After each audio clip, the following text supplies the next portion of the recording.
Good morning, students. I am Dr. M. Regina Mary, Associate Professor in Economics, Padima College, Madurai. Today I am going to discuss about partial and general equilibrium.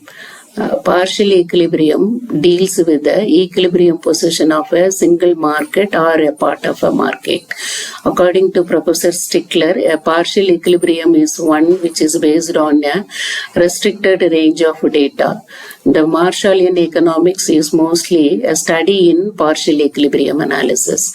A consumer is in equilibrium when he spends his money income in such a manner that the utility derived from one commodity is equal to utility derived from another commodity, that is MU of A, marginal utility of commodity A divided by price of A, that is equal to marginal utility of commodity B divided by price of B. An industry is in equilibrium when all the firms are earning normal profit. There is no tendency for the existing firms to leave the industry or the new firms to enter in it. The factors of production is in equilibrium when it is employed in its highest paid employment. Next, general equilibrium. General equilibrium exists when both the commodity market and the factor market are in equilibrium. Assumptions of general equilibrium analysis. There is perfect competition both in the commodity market and the factor market. Taste and preference of the consumers remains constant. Income of the consumers remains constant. Factors of production are perfectly mobile between one place to another place. Between one occupation to another occupation, there is constant returns to scale. All the firms are operating under identical cost conditions. All the productive services are homogeneous. There is no change in the techniques of production. This diagram explains the commodity market equilibrium. Diagram A represents market equilibrium. Demand curve D represents market demand. S represents market supply. Both intersect each other at point E. So E is the equilibrium position. OQM commodity is sold, produced and sold at OP price level.